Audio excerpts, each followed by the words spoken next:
Hey, are you there, little one? You're free right now, right? Or are you still up to your neck in those dishes you're always washing? Remember when you used to dream of becoming a famous chef? With a restaurant, you could put all those fancy plates in this town to shame? Good evening, Esther. It's pretty late right now, so if you've business with me, I'd appreciate it if you could keep it short. There's a whole lot of work to be done in the morning, and unlike some people, I actually have a job to go to. Wow, I see you're just as cold and abrupt as ever. Lost all that youthful spark, haven't you? Remember when you used to greet me with a hug and a smile no matter what time of day it was? Sorry, I don't mean to come off as rude, but I was literally just about to go to bed. There's a big presentation at work tomorrow, and I need to be sharp. Besides, I'm not much of a phone person. That's a surprise. It's often said that there's no rest for the wicked, but I guess you must have reached some extreme level of wickedness that you completely ran out of energy. Or maybe you're just too busy counting your ill-gotten gains these days. Listen to me, Esther. I thought I made this pretty clear before, but we are not nearly as wicked or poor as you seem to think we are. I have no idea where you get this stuff from. Maybe you've been spending too much time with those gossipy hens down at the bingo hall again. Where do I get it from? Isn't it obvious? All it takes is one look at peeling wallpaper on that rickety porch to know you're not exactly living the high life. I'd have to be blind or mentally handicapped to think you had money. I made this clear before as well, but it obviously went straight in one ear and out the other. We're currently having a new house built on some land we bought out by the lake, which is why we're temporarily renting out this, shall we say, charming but rustic place. My husband and I decided there was no sense in splashing out on something fancy when we're only going to be here for a couple of months at best, which is why we looked for something on the budget-friendly side. If that's true, then you should tell me where this house you're supposedly having built is, like I've been asking you all this time.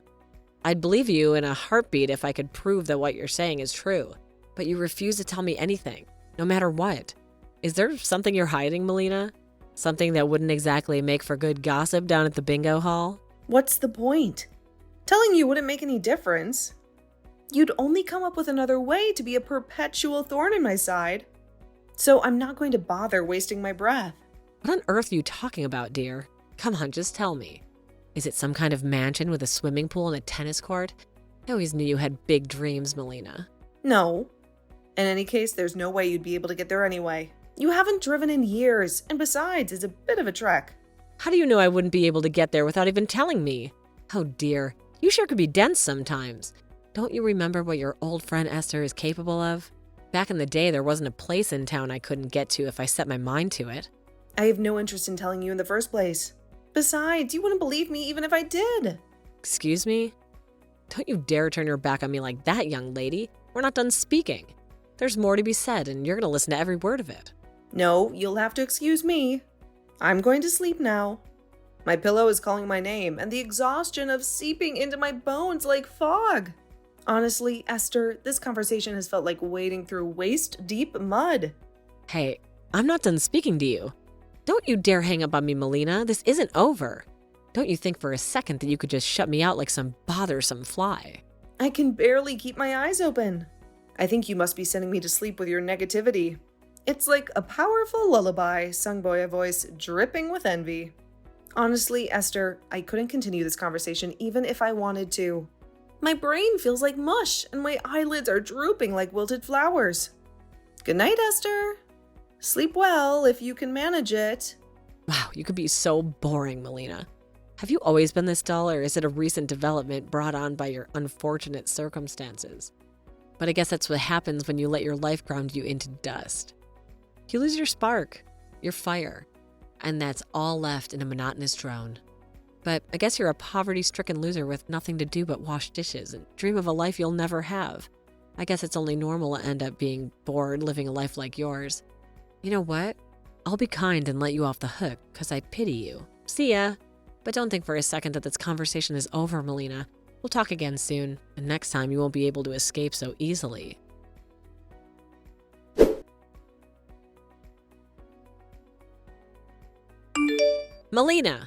Melina, pick up the phone, would you? This is important. Don't you want to hear about the fantastic opportunity I have for you? You know, since you're always complaining about having nothing to do and all that free time hanging heavy on your hands. Ugh, Esther? Is it really that late? Look, whatever it is, I'm swamped right now. Between the reports due for work and the mountains of laundry that seem to multiply overnight, I can barely catch my breath. But if you don't take this on now, it'll be a very awkward situation. I'm counting on you, dearie. You know I wouldn't ask if it wasn't absolutely crucial. Besides, a change of pace from your usual routine of staring at the wall might do you some good. I appreciate the sentiment, Esther, but I'm not taking on anything else right now. My to-do list is longer than my arm, and the last thing I need is something extra to add to the chaos. So, hey, listen to this. I'm going on holiday to Hawaii soon. Palm trees and sandy beaches, the whole shebang. A relaxing escape I desperately need after all this stress with the house and everything. Sounds lovely, Esther. But honestly, I don't care about your vacation plans. Whatever it is you want me to do, the answer is no. Or rather, I literally can't. Because, like I said, I am super busy catching up on a mountain of work that seems to have grown sentient and keeps multiplying on my desk. Hold on a second. Don't hang up on me yet. Here's the thing. I told the kids they're staying over at your house next week while I'm gone, so I'm counting on you for a little babysitting fun. Thanks in advance, dearie. Wait, what? What did you just say? When you say kids, do you mean your kids? Of course, who else's kids would they be? But also, absolutely not. Now, don't be hasty. What I mean is that my husband's on the other side of the country on a solo work placement right now. My folks live 6 hours away with a dodgy knee and hearing aids. So naturally, I'm going to rely on the person with the most free time on their hands. Except I don't have the most free time. In fact, I barely have any free time at all. Why would you go telling your kids something like that when I already told you? I can't help you with anything. This is completely out of the blue. Why are you telling me this now? Last time we spoke, you told me you had so much free time that it's all you do. All you do is sleep and complain about being poor. Don't you remember? I even offered some friendly advice about budgeting and getting a second job. I so did not say that. That's a complete and utter fabrication. Fine, if you're so busy, then tell me why. What exactly are you doing? Filling out endless applications for those minimum wage jobs you keep complaining about? I bet you won't tell me because it's secretly a big steaming pile of bull you came up with to get me off your back, right? I can read you like a book, Melina. Actually, Esther, as unbelievable as it may seem to you, I'm on holiday in the Maldives right now. Excuse me? The Maldives? You? Yep, a family holiday. Even if you were dumb enough to take your kids to our house, they wouldn't be able to stay there because we're not even in the country. So good luck finding someone else to take care of them, Esther. Maybe you can try calling a daycare or something? Because this time, you're on your own. I get it.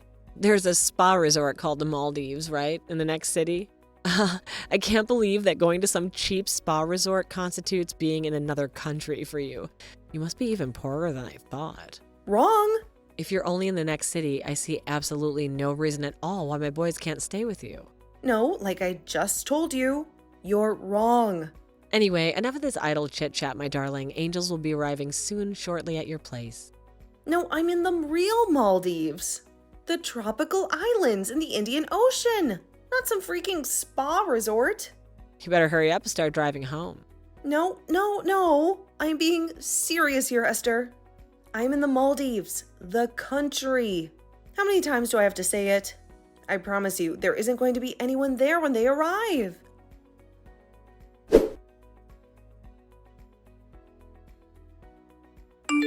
Hey, Hannah, I am sorry to bug you like this. It's still morning for you there, right? Oh, hey there, Melina. I'm surprised you're messaging me already when I only just waved you guys goodbye the other day.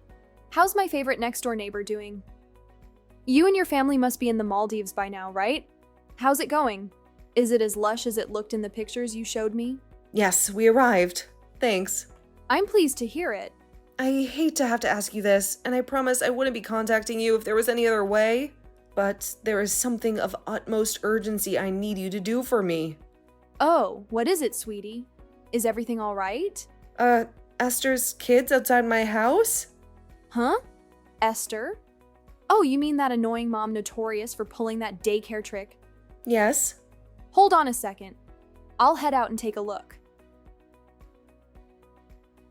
Melina, Esther's kids were outside your house. Apparently, they just got there when I went out to check. Wow, so she actually sent them? I can't believe it. Don't worry, it's fine. I took them into my house for the time being. They're drinking soda and watching cartoons on the sofa. Thanks. I'm so sorry to trouble you like this. It's fine. Really, it's not like you could do anything from the other side of the world. What are you going to do next? Don't worry. Everything's fine here. My husband's friends with Esther's husband, so I'm pretty sure we'll be able to figure something out. Oh, really? Oh, I can't tell you how relieved I am to hear that. I can't thank you enough for this. Hannah, seriously, you're the best. If, by any chance, did Esther make you the target of that awful daycare trick of hers? For some reason, she seems to think the fact that me and my husband aren't filthy, stinking rich somehow makes us poverty-stricken scrap heap dwellers.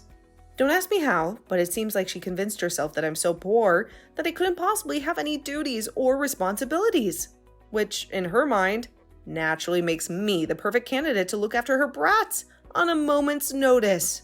Did you tell her you're currently having a new house built? I did tell her, but she's convinced I'm lying because I didn't want to tell her the address. So we're kind of at a stalemate. Right, I see you have a point. If she got wind of your new address, I get the feeling she'd do a 180 and convince herself you and your husband were loaded and constantly pestering you for cash. I know, right? In any case, leave the kids to me. Luckily, it's my husband's day off, and he just messaged Esther's husband. Thanks so much, Hannah. You really are a star. I'll keep you updated as soon as I know anything. You will too. Please, I'm counting on you. Thank you so much.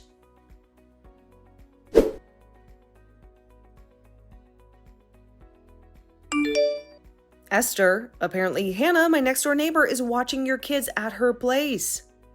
She told me her husband messaged you, so I'd appreciate it if you could keep all contact regarding this whole situation between you guys and not message me any further. I wouldn't understand what was going on anyway because, like I said before, I'm in the Maldives. Esther, my messages are on red, so I expect you to see this one too. It would appear that your husband is ignoring Hannah's husband's messages, but I really think it'd be the best for everyone if you got back to him ASAP and got this whole situation resolved. She tells me there's a huge fuss going on over there right now due to all the things they found out about you after you dumped your kids on her and jetted off to Hawaii. The longer you let this ridiculous farce go on, the worse the consequences will be.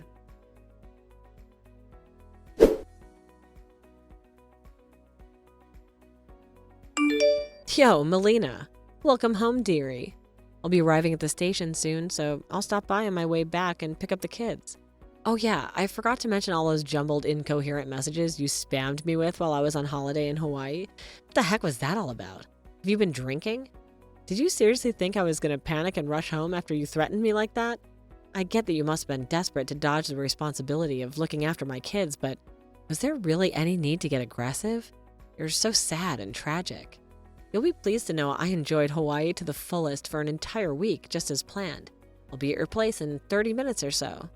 So, be a darling, get the boys ready to come home.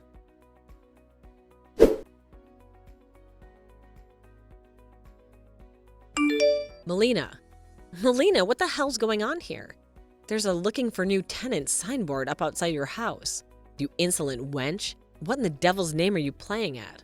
Don't you think for a second that you could just skip out on your responsibilities and leave me stranded like this? Well. Esther, look who finally decided to grace us with her presence. Welcome home. Where are my children?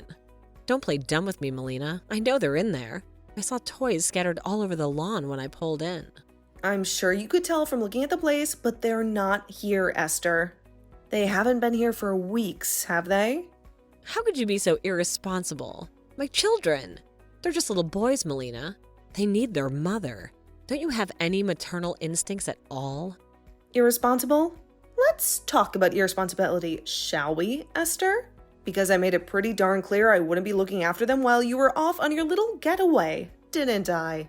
Not just because you are on a day out at a spa resort in the next city is no reason for you to not come looking after my children. We made an agreement, Melina. You know, I had a dentist appointment today. You said you'd be happy to watch them for a few hours. A dentist appointment, Esther? Did I ever tell you I was at a spa resort? Did I even once mention where we were going? I think you might be getting a little confused. There's no way a sad, pitiable, poverty-stricken loser like you could even afford a vacation to the Maldives. Not in a million years. You're probably holed up in that house with a bunch of microwave dinners and instant noodles watching reruns of old soap operas all day long. Hurry up and give me my children back. Now! Now, Esther. There's no need to get all riled up. Besides, the insults are getting a little tiresome, don't you think? You might want to try a different tactic if you want to get any answers out of me. I don't have time for your games, Melina. Those are my children in there, and I won't leave until I see them safe and sound. Actually, Esther, your children were never here. I suggest you ask your husband about where the kids are. Perhaps he has a better idea of their whereabouts than I do. Excuse me? I already told you that my Harry is living on the other side of the country for a work placement right now. There's no way he could have them. Good grief, Esther. If you take a good look at the messages you ignored while you were enjoying your little holiday in Hawaii, you'll probably get a good idea of the mess you're in. Mess? What are you talking about? Hawaii? I haven't been to Hawaii. What is this nonsense? Mess is definitely the right word, Esther. If your husband's away, who did you go to Hawaii with? Don't you think you owe Harry a little explanation? Huh? Let me guess. Is it someone you'd be in heaps of trouble for if your husband found out? It is, isn't it, Esther? That's why you've been sequentially dumping your kids on practically everyone you know for the last few months, isn't it, Esther? So you two could meet up without anyone finding out. What? No, that's not true at all. All right, great. In that case, how about you message Harry and see if he can tell you what's going on with the kids? Really? Wait, are you saying my husband has the boys? He does, as far as I last heard. What comes next is for you guys to work out between the two of you. So I'm hereby officially dropping out of this absurd situation. My work here is done. I'm washing my hands with you. Good luck and goodbye.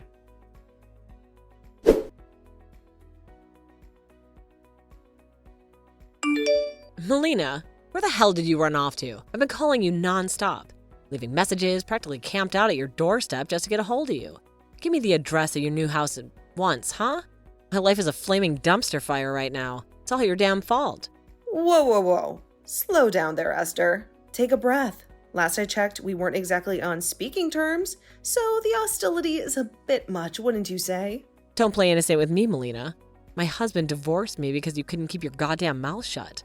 And look after my boys like I asked. You had one job. Now, hold on a second. Let's rewind a bit, shall we? Because, as I recall, looking after your boys was never part of the deal. In fact, I specifically remember making that abundantly clear. Perhaps you were a little too busy basking in the Hawaiian sunshine to remember those pesky details. Don't you dare bring that up. Because of you, Harry found out about the affair and now his lawyer's demanding I pay an arm and a leg in compensation. He took custody of our boys, too. My life is being turned upside down and it's all your damn fault. An affair, you say? Interesting. Because as far as I know, the only affair happening was the one between you and your little tropical getaway. And speaking of getaways, isn't that why you were so desperate to pawn your kids off on me in the first place? I knew that I'd never be able to sleep again unless I let you know how furious I am with you directly at your wretched, ugly face. So I waited outside the entrance of the school your kid was supposed to be going to for almost 4 months, just so I could ambush him and make him tell me where you live. What the hell's going on? Explain yourself now. Oh my god, you waited for Henny? The poor kid hasn't even started school yet. Actually, you know what? Screw it. I'm probably never going to see you again, so I may as well tell you our new house is not even in the US. Huh? What? Why would you move abroad? We originally planned to move abroad due to my husband's work circumstances. And we figured it'd make the most sense to time it with little Henny moving up to elementary school to minimize the burden on him. But my husband's work transfer got delayed by an entire year, giving us a huge amount of time to plan, so we figured, why not have a house built while we waited? Honestly, Esther, it feels like a lifetime ago that we were wrangling toddlers in the kindergarten pickup line. Our recent trip to the Maldives wasn't strictly justification, you see. It was actually part of a much bigger adventure. We stopped off there on the way to a different country, which will not be named for privacy reasons, to take our first look at our brand new house in person. It's everything we ever dreamed of and more. A fresh start in a beautiful new place. And why didn't you tell me any of this? I had the right to know, at least as a courtesy. We weren't exactly best friends, but our kids were in the same class for a year. Surely that counts for something. On what planet do you have a right to know any of my private business, Esther? Let's be honest for a second, shall we? We never really spoke beyond the occasional awkward exchange at school pickup. You might consider yourself an acquaintance, but as far as I'm concerned, you were a neighbor I barely knew. Besides, the details of my life are for my close friends and family, not someone who consistently tried to pawn their kids off on me whenever they felt like jetting off on a whim. You're horrible. You could have at least given me a heads up. Now my life is crumbling around me, and you're standing there sipping coffee like it has nothing to do with you. I don't need to hear lectures on morality from you, Esther. Remember that little Hawaii incident? Where you lied about a dentist appointment and dumped your kids on me for the weekend. Not exactly the actions of a saint, are they? Do you have any idea how desperate my situation is right now? My husband divorced me and took the boys. He found out about the little vacation I took, and now he wants half of everything. Not only that, but my secret boyfriend dumped me too. Turns out his wife found out about us, and now she wants to share his assets too. He kicked me out of the house the moment the news broke. I even got disowned by my own parents. My own parents, Melina. Do you have any idea how that feels? Not my problem. Please, how could you be so cold? What am I supposed to do now? I feel so utterly hopeless. I'm homeless and broken alone. Actually, there is something kind of funny about this whole situation. Isn't it ironic, Esther? You spent all this time trying to avoid responsibility for your own actions, and now it's all come crashing down around you. Huh? Sorry, Pumpkin, but since this has absolutely nothing to do with me, I'm off to enjoy the rest of my beautiful morning. I have a brand new life to get started on, and unlike you, I plan on facing it head on. Good luck, Esther. You're going to need it. No, wait. Please hear me out at first. You could at least let me share my troubles and give me a shoulder to cry on, couldn't you? I'm seriously in a bad spot right now, Melina, please.